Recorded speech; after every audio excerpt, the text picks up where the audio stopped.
ओम नमः शिवाय। हर हर महादेव।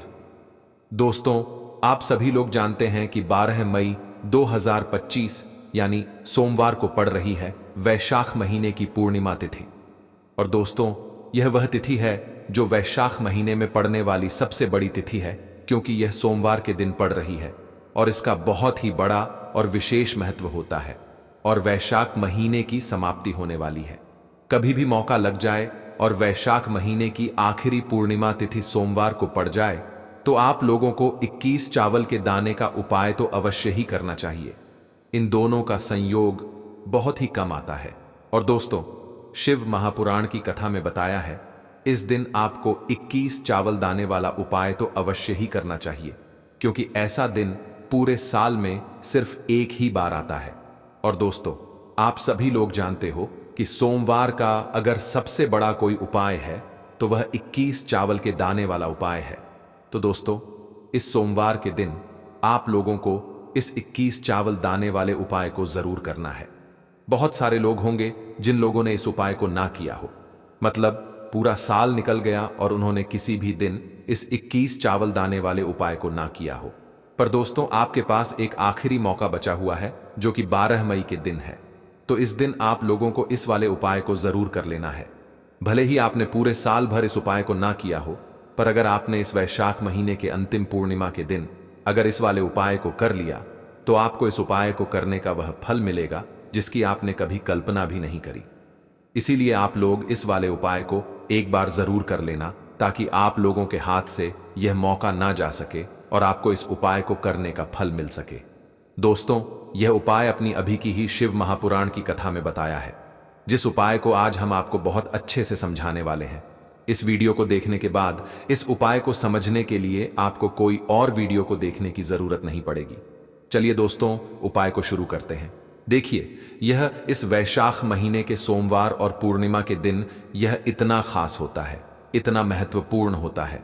देखा गया है कभी कभी बड़े बड़े पूजा पाठ अनुष्ठान से जो मनोकामना पूर्ण नहीं होते, वह इस वैशाख महीने की सोमवार के दिन एक छोटे से उपाय करने से ही आपकी मनोकामना पूर्ण हो जाती है। और बहुत सारे लोगों ने इस उपाय को किया भी है और उनको इस उपाय को करने का फल भी जरूर मिला है। अगर आप लोग भी इस उपाय को सोमवार के दिन करना चाहते हैं तो आप इस उपाय को पहले अच्छे से समझ लेना, सुन लेना, उसके बाद करना। आपको इस उपाय का फल जरूर मिलेगा और इस उपाय को कर लेने से आपके घर में चाहे किसी भी प्रकार की दुख और समस्या क्यों ना चल रही हो, आपको उसका कारण भी नहीं पता है कि भाई यह समस्या किस कारण से चल रही है।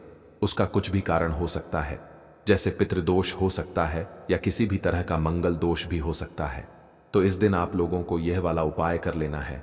ये एक ऐसा उपाय है जिस उपाय को अगर किसी विशेष दिन पर किया जाए तो उस विशेष दिन का जो है वह तो हमें मिलता ही मिलता है, पर हमने उस दिन पर इस उपाय को किया है तो हमें उससे भी बड़ा फल मिलता है और फल बहुत जल्दी मिलता है, क्योंकि आप इस उपाय को बहुत ही बड़े और विशेष दिन पर कर रहे हो। तो चलिए अब उपाय के बारे में बात करते हैं, लेकिन उससे पहले आप लोगों को यह जानना आवश्यक है कि आखिर यह उपाय किस समय करना है, किसको करना है और कैसे करना है। तो चलिए हम आगे आपको वीडियो में एक एक करके बता देते हैं, लेकिन उससे पहले अगर आप लोग हमारे चैनल पर नए हैं तो हमारे चैनल को सब्सक्राइब कर लेना और इस वीडियो को लाइक करके कमेंट बॉक्स में श्री शिवाय नमस्तुभ्यम ओम नमः शिवाय जरूर टाइप कर देना। और अपने फायदे के लिए, गरीबी दूर करने के लिए इस वीडियो को पूरा देख कर जाना, तभी आपको लाभ की प्राप्ति होगी। यदि आज आपने वीडियो को बीच बीच में से देखा, काट काट कर देखा, तो आपको जीवन में कभी सफलता हासिल भी नहीं होगी। तो दोस्तों, इस 21 चावल के दाने वाले उपाय को हमें इस सोमवार के दिन कैसे करना है, किसको करना है, किस समय करना है और कहां पर करना है, ये सारे सवालों के जवाब आपको इस वीडियो में मिल जाएंगे। और जो ये वीडियो देखेगा भाई, उसको 21 चावल के दाने वाला उपाय जरूर करना चाहिए, क्योंकि इस दिन एक चावल के दाने का भी बहुत ही बड़ा और विशेष महत्व होता है। और जब बात आ जाए 21 चावल के दाने की, तो यह सोने पर सुहागा वाली बात हो जाती है और यह एक बहुत ही बड़ा उपाय हो जाता है इस सोमवार पूर्णिमा तिथि का। तो अब दोस्तों, इस 21 चावल के दाने वाले उपाय को आखिर करना किसको है, सबसे पहले हम लोग वह बात जान लेते हैं। तो देखो, घर की जो बड़ी माताएं बहनें होती हैं उन माताओं बहनों में से कोई भी एक बड़ी माता बहन इस वाले उपाय को कर सकती है। और दोस्तों, अगर आप चाहे तो अपने घर में से सभी सदस्यों को भी इस उपाय को करवा सकते हैं। अगर किसी व्यक्ति की खुद की कोई मनोकामना है, खुद की कोई दुख और परेशानी है जो कि वह अपने लिए ही करना चाहता है, इस वाले उपाय को तो वह खुद अपने लिए भी कर सकता है। बाकी अगर कोई घर में से ऐसा है जो कि अपने पूरे घर परिवार की सुख और शांति के लिए यह वाला उपाय करना चाहता है, तो भाई वह भी कर सकता है। उसमें भी कोई दिक्कत वाली बात नहीं है। कहने का मतलब यह है कि इस उपाय को हर एक सदस्य भी कर सकता है और पूरे घर परिवार के सदस्य के लिए घर की बड़ी माताओं बहनों में से कोई एक माता बहन भी कर सकती है। माताएं बहनें अगर घर में उपस्थित ना हो या वह यह वाला उपाय ना कर पा रही हो, तो फिर घर का कोई बड़ा सदस्य भी इस इत्त चावल के दाने वाले उपाय को कर सकता है। चाहे फिर वह पुरुष ही क्यों ना हो, उसमें कोई भी दिक्कत वाली बात नहीं है। अब दोस्तों, इस चावल के दाने वाले उपाय को हमें करना कहां पर है? हमें इसे शिव जी के मंदिर में जाकर करना है। बहुत सारे लोग प्रश्न करते हैं, हर एक उपाय को करते समय क्या हम इस उपाय को घर पर कर सकते हैं? तो इस वाले उपाय को आप घर पर नहीं कर सकते हो। इस वाले उपाय को करने के लिए आपको शिव जी के मंदिर ही जाना पड़ेगा।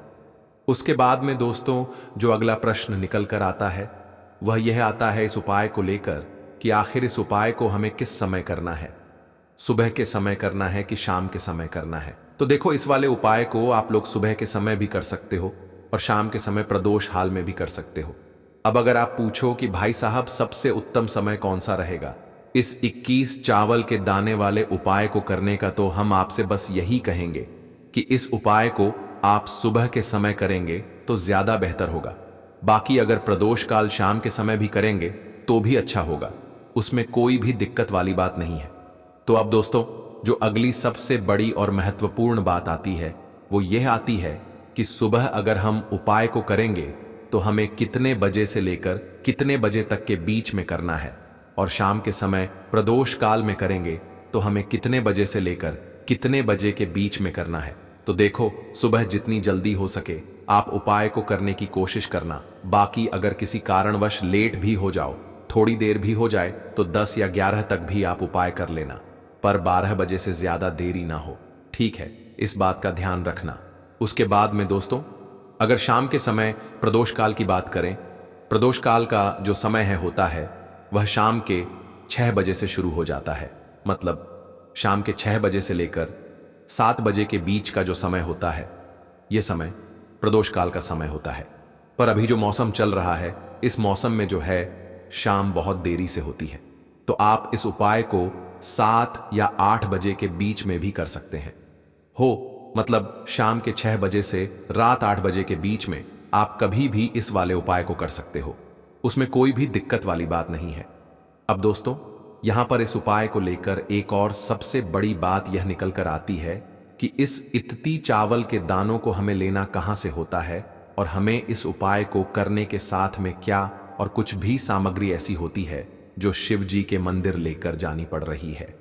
तो देखो, यहां पर हम आपको बता दें, सबसे पहले आप लोग ये जान लो कि यह जो 21 चावल के दाने वाला उपाय है, सिर्फ और सिर्फ आप उपाय की सामग्री लेकर कभी भी शिव जी के मंदिर मत जाना, क्योंकि हमें भगवान के सामने यह नहीं दर्शाना है कि अगर हम भगवान शिव जी के मंदिर आए हैं तो फायदे के लिए आए हैं। तो इसलिए जो भी पूजन सामग्री है, उपाय सामग्री है 21 चावल के दाने, इसके साथ में आपको पूजन सामग्री भी जरूर लेकर जाना है। देखो, अगर सुबह के समय उपाय कर रहे हो तो सीधी सी बात है, 1 लोटा जल तो आप लेकर जाओगे ही जाओगे। वही 1 लोटा जल अगर मिट्टी का जल हो तो बहुत अच्छा रहेगा। मिट्टी का जल कैसे बनाया जाता है, इसके लिए हमने पहले से बहुत सारी वीडियोस बना दी है। आपके पास इस दिन एक आखिरी मौका रहेगा मिट्टी का जल शिव जी पर चढ़ाने का, और उपाय को करने बहुत बड़ा आपको इस दिन फल मिलेगा। तो इसीलिए इस दिन हो सके तो भाई मिट्टी का जल चढ़ाना तो अपने साथ में कम से कम 1 लोटा जल तो आपको लेकर जाना ही जाना है। अगर मिट्टी का जल नहीं है तो घर का जल भी आप इस्तेमाल कर सकते हो। इसके अलावा जो भी पूजन सामग्री है, देखो 21 चावल के दाने यह अलग आपके रहेंगे, और जो आपकी पूजन सामग्री रहेगी वह अलग रहेगी। पूजन सामग्री में आप जो भी चीज लेकर जाना चाहे वह लेकर जा सकते हैं, एक बेलपत्र भी लेकर जा सकते हैं, उसमें कोई भी दिक्कत वाली बात नहीं है। वहीं अगर हम बात करें शाम के समय की, तो शाम के समय शिव जी पर जल नहीं चढ़ता है, इसीलिए शाम के समय आप लोग एक दीपक तैयार कर लें जो कि गोलबत्ती का, आटे का, शुद्ध देसी गाय का घी का होगा, है ना। इस बात का आप लोगों को ध्यान रखना है और इस दीपक को आपको घर से जलाकर नहीं लेकर जाना है, भगवान शिव जी के मंदिर में जाकर ही जलाना है। इस बात का भी आप लोगों को ध्यान रखना है। अब दोस्तों यहां पर हमें इस बात को समझना है कि ये 21 चावल के दाने हमें लेना कहां से है। क्या हमें दुकान से लेकर आना है या हमें अपने घर से लेना है या कहां से लेकर आना है और कौन से चावल लेना है, क्योंकि चावल भी बहुत प्रकार के होते हैं। तो देखो इन सभी सवालों के जवाब आप लोग एक बात में सुन लो कि भाई ये जो उपाय है, इस उपाय में आपको ये नहीं देखना है कि भाई कौन से चावल है कौन से चावल नहीं है। बस जो भी चावल ले रहे हो वह चावल का दाना सबूत होना चाहिए, मतलब साबुत होना चाहिए, टूटा हुआ नहीं होना चाहिए, कटा पिटा नहीं होना चाहिए। ये बात आपको ध्यान रखना है। बाकी आपका चावल बासमती हो या सादा चावल हो या कोई सा भी चावल हो, उसमें कोई भी दिक्कत वाली बात नहीं है। तो सीधी सी बात है कि आपके घर के रसोई घर में जहां पर आप भोजन बनाते हो, वहां पर जो भी चावल आपके उपस्थित हो, उन चावलों में से अपनी एक कटोरी भर लेना या एक मुट्ठी चावल अलग से निकाल कर रख लेना, क्योंकि हम 21 चावल ही यहां पर इस उपाय में लेने वाले हैं, तो हमें यह चावल के दाने गिनकर निकालने पर डरेंगे। इस बात का आप लोगों को ध्यान रखना है। अपने उस चावल की कटोरी में से या चावल में से 21 ऐसे चावल के दाने आप लोग निकाल लो जो कि टूटे हुए ना हो, कटे पिटे ना हो, जिनमें कोई दाग ना लगा हुआ हो, है ना। अच्छे साबुत चावल के दाने 21 दाने आप लोग निकाल कर रख लो और इन्हें किसी भी एक कागज की पू में या किसी एक छोटी सी कटोरी में आप लोग रख लो ताकि यह सुरक्षित रहे। आपके एक भी चावल का दाना इधर उधर ना हो और आपका उपाय भी पूरा अच्छे से हो जाए। तो भाई यही आपका उपाय की जो सामग्री है, ये 21 चावल के दाने ये तैयार हो जाते हैं। उसके बाद मैं आपको जो भी अपनी पूजन सामग्री है, सुबह के समय कर रहे हो तो एक लोटा जल और एक बेलपत्र या पूजन सामग्री जो लेकर जाना चाहो उसकी भी तैयारी कर लेना।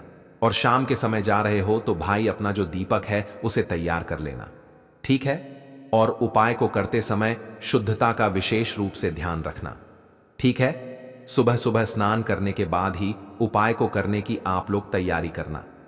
उसके बाद अगर शाम के समय की बात करें तो शाम के समय आपको स्नान करने की जरूरत नहीं है, पर शुद्धता का ध्यान रखना है। आपको स्नान तो नहीं करेंगे, आप हाथ मुंह धोकर भी इस वाले उपाय को शाम के समय प्रदोष काल में कर सकते हैं, इसमें कोई दिक्कत वाली बात नहीं है। तो आप अपने उपाय की पूरी सामग्री तैयार करके आपके पास ही में जो आपका शिव मंदिर हो वहां पर पहुंच जाइए। सबसे पहले शिव मंदिर में जाकर आप लोगों को उपाय नहीं करना है, पहले भगवान के दर्शन करना है, भगवान से आशीर्वाद प्राप्त करना है, फिर शिव जी के शिवलिंग के पास में आना है। शिवलिंग के पास में आने के बाद आप जो पूजन सामग्री लेकर आए हुए हैं, जैसे कि सुबह गए हुए होंगे तो एक लोटा जल और जो भी पूजन सामग्री लेकर आए हैं आप उनसे भगवान शिव जी की पूजन कीजिए। सबसे पहले तो एक लोटा जल ही चढ़ेगा, फिर आपको एक बेलपत्र श्री शिवाय नमस्तुभ्यम का जाप करते हुए शिवलिंग पर चढ़ा देना है। उसके बाद में आपकी पूजन सामग्री चढ़ेगी। उसके बाद में अगर दोस्तों शाम के समय अगर आप इस उपाय को कर रहे हो तो अपने साथ में कम से कम एक जो दीपक है गोल बाती का जो आप अपने साथ में लेकर गए हो, उस दीपक को मंदिर में जाकर अपनी माचिस से जलाना है और उस दीपक को शिवलिंग के पास में रखना है, ठीक है। इस दीपक को रखने के बाद ही आप लोगों को अपना यह वाला उपाय शुरू करना है और दीपक को ज्यादा पास में मत रखना। वैसे भी गर्मी पड़ रही है, भगवान शिव जी को आंच नहीं लगनी चाहिए, है ना। तो भाई जैसे ही आपकी पूजा अर्चना हो जाती है आप भगवान शिव जी को प्रसन्न कर लेते हैं। उसके बाद में शिवलिंग के पास ही में आप कहीं पर बैठ जाइए, सामने या आसपास जिस जगह पर आपको बैठना हो वहां पर बैठ जाइए और अपने वक्त कति चावल के दाने अपने सामने निकाल कर रख लीजिए, क्योंकि अब यहां पर उपाय को यहां पर करने की आपको तैयारी करना है। और इस तरीके से जब आप उपाय करेंगे, पूजन सामग्री करने के बाद, पूजन अर्चना करने के बाद, तो आपको उपाय का फल बहुत जल्दी और बहुत बड़ा होकर मिलेगा। तो अपने 21 चावल के दाने अपने सामने निकाल कर रख लेना और यह जो उपाय है यह आपकी की सीधे हाथ की हथेली से होगा, इसलिए इस बात का भी विशेष रूप से ध्यान रखना है। तो सीधे हाथ की हथेली का प्रयोग करके ही आप लोग अपना इस वाले उपाय को करना। अपने सामने जो भी आपकी कागज की पुड़िया है उसको खोल कर रख लो, या कटोरी है तो भाई उसे अपने सामने रख लो और अपने वह इस चावल के दाने निकाल लो। ठीक है। उसके बाद में दोस्तों अब आपको क्या करना है, महादेव की शिवलिंग आपके सामने होगी, तो आपने वह 21 चावल के दाने एक एक करके जहां पर आपने बेलपत्र चढ़ाया है आपको शिव जी के शिवलिंग के ऊपर चढ़ाना है। कहां पर चढ़ाना है? शिवलिंग के ऊपर चढ़ाना है और कहीं पर भी नहीं चढ़ाना है। आपको अपने हथेली से तो शिवलिंग के ऊपर चढ़ाना है, भले ही फिर वह अपने आप जलाधारी पर गिर जाए या मतलब वहीं पर गिर जाए, उसमें कोई दिक्कत वाली बात नहीं है, पर आप चढ़ाओ शिवलिंग के ऊपर ही। तो आपको क्या करना है, अपना पहला चावल का दाना उठाना है, श्री शिवाय नमस्तुभ्यम बोलना है और शिवलिंग पर चढ़ा देना है। इसी तरीके से दूसरा चावल का दाना उठा है, शिवलिंग पर चढ़ाना है और मंत्र बोल देना है। और फिर तीसरा नमः इस मंत्र का जाप करते रहना है और हल्के हल्के से तुलसी के पौधे में आपको पूरे गमले में पीसी हुई हल्दी का छिड़काव करना है। तो देखिए, जो व्यक्ति इस उपाय को पूर्णिमा के दिन कर लेता है, ऐसा समझ लीजिए अपने जीवन से नहीं आने वाली 7 पीढ़ियों के जीवन से निर्धनता और गरीबी को दूर कर देता है। क्योंकि हल्दी जो है ना, यह साधारण नहीं है। हल्दी इतनी उत्तम होती है कि रातों रात आपके जीवन में चमत्कार करती है। आपने देखा होगा कि कोई भी शादी होती है, विवाह होता है ना, कोई भी ऐसा शुभ काम हम करते हैं उसमें हल्दी जरूर लेते हैं। गृह प्रवेश जब हम करते हैं तो हल्दी के स्वास्तिक का निर्माण करते हैं। कोई भी अच्छा काम करने जा रहे हैं, हल्दी उसमें लेते हैं। और हल्दी जो है ये आपके गुरु ग्रह को मजबूत कर देती है। अगर कुंडली में गुरु कहीं ना कहीं मजबूत है तो इससे उत्तम उपाय आपको ऐसा समझिए पूर्णिमा का मिलेगा नहीं। बहुत ही उत्तम उपाय है, तुलसी के गमले में एक चुटकी पीसी हुई हल्दी डालना है। तो यह बहुत ही उत्तम उपाय है, इस उपाय को आप जरूर करें पूर्णिमा वाले दिन, और साल का सबसे बड़ा यह दिन है। तो इस उपाय को करने से श्री हरि विष्णु और महादेव आपसे न केवल प्रसन्न होते हैं, आपसे इतना प्रसन्न हो जाते हैं कि जीवन में कभी आपके गरीबी और निर्धनता को नहीं आने देते हैं। तो चलिए अब बात कर लेते हैं अपने तीसरे उपाय की, जो कि मुख्य द्वार से जुड़ा हुआ है। और यह उपाय है स्थिर लक्ष्मी के वास के लिए। ऐसा पैसा आपके घर में आएगा जो आपके घर में ही रुकेगा। ऐसा पैसा कभी आपके घर में नहीं आएगा जो आपके घर से जाएगा और विशेषकर फिजूल खर्ची में जाएगा। अब आधे से ज्यादा लोगों की यही समस्या होती है कि घर में पैसा तो आता है लेकिन बहुत जल्दी घर से चला जाता है या फिर फिजूल खर्ची में चला जाता है। तो धन की बर्बादी जिन लोगों के घर में हो रही है उन्हें विशेषकर यह तीसरा उपाय करना है। या जिन लोगों के पास बिल्कुल पैसा आना बंद हो गया है, सर पर लगातार कर्जा बढ़ रहा है, उन्हें भी यह विशेष तीसरा उपाय करना है। तो देखिए, आपको फिर से क्या लेना है, हल्दी लेनी है पीसी हुई, जो कि श्री हरि विष्णु से ही जुड़ी हुई है ना। पीसी हुई हल्दी लेनी है और थोड़ा सा पानी डालकर उसका गाढ़ा गाढ़ा आपको पेस्ट बना लेना है। अब इसी हल्दी से आपको अपने घर में स्वास्तिक बनाने हैं।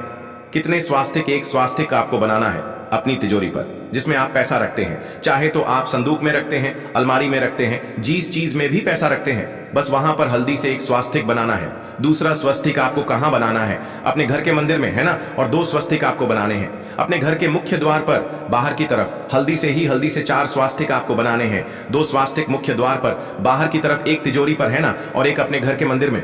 बस यह उपाय आपने अगर पूर्णिमा वाले दिन कर लिया तो देखिए, जो धन की तिजोरी है उसमें पैसा भरा रहेगा। कभी भी धन की तिजोरी धन से खाली नहीं होगी, क्योंकि जहां पर हल्दी का स्वस्तिक एक होता है वहां कभी धन की कमी नहीं होती है। हमेशा वहां पर धन की देवी माता लक्ष्मी वास करती हैं, क्योंकि हल्दी किससे जुड़ी हुई है? श्री हरि विष्णु से। और मां लक्ष्मी कहां होती है? जहां श्री हरि विष्णु वास करते हैं।